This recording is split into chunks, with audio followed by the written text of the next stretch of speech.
Hey, what's up YouTube? Welcome to Quick Tech Solutions. Today on Tips and Reviews is part 2 of this 2-part series on the new features of Mac OS Sierra. Stay tuned. Hey guys, welcome to Mac OS Sierra New Features Part 2. So this first feature I'd like to talk to you about today, how to unlock your Mac with your Apple Watch. I can't actually demonstrate this for you because I don't own an Apple Watch myself, but I'd like to show you how to enable this feature. So let's start by going to the System Preferences, then clicking on Security and Privacy. You'll have another option in this area here that you can enable that says Allow your Apple Watch to unlock your Mac. Now, a couple other things to keep in mind. You also have to have two-factor authentication enabled for your Apple ID. Now, that's different than two-step authentication. And you also have to have a passcode enabled for your Apple Watch.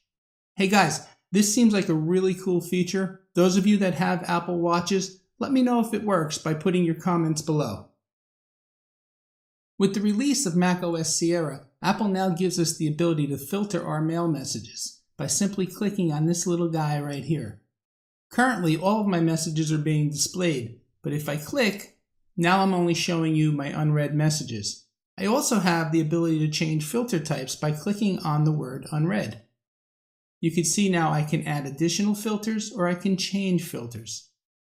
This is a welcome and long overdue addition to the Mail client. Two features that we're already accustomed to using on our iOS devices, auto capitalization of words and double tapping the spacebar to add a period at the end of the sentence, are now available to us on our Macs. Let me show you how to get these enabled. Let's start by going to the System Preferences, then the Keyboard Preference, click on the Text tab, and come over here and enable capitalized words automatically and add period with double space. There you go guys, check these out for yourself and enjoy!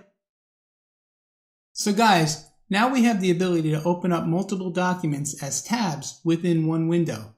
Typically, when opening up new documents in applications such as Pages or Word, each document would normally open up in its own window.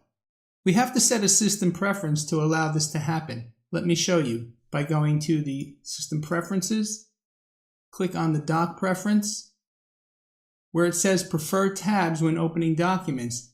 Of the three choices, make sure you set yours to Always.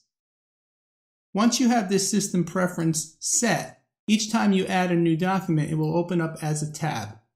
Watch. And there's my second tab within the same window. Let me call it Doc 2 so you can see the difference. Let me add one more document using the keyboard shortcut Command N. And there's my third tab. And there's Doc 3. So Doc 3, Doc 2, and my original tab. Now at any point in time, if I want to separate these documents, it's as simple as clicking and dragging the tab out to the desktop. If I need to put my workflow back together under one window, come up to the Window menu option and select Merge All Windows. Now all my tabs are back together under one window. So there you have it guys.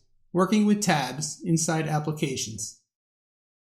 So a couple of final things I'd like to talk to you about today, guys, are some of the updates made to the Photos app, starting off with Memories. Memories basically takes your photos and groups them by time periods, creating slideshows. Here's a memory I created called Best of Last 3 Months, 2016. By clicking on the memory, I could see all of the photos that are included in the slideshow. And there you see the slideshow playing. It's a pretty cool feature added to Photos. Another new feature to the Photos app is the People category. In the People category, the Photo app searches all of your photos for people's faces and groups them accordingly. Speaking of categories, we also now have the ability to search by category. I'm going to search by dog since we have a lot of dog photos because we're a dog family. You see the app finds all of my photos that contains pictures of dogs. So that about wraps it up for today, guys, on tips and reviews. If you like this video, please give me a thumbs up, subscribe to my channel, and put your comments down below. My name is Tony with Quick Tech Solutions. See you next time.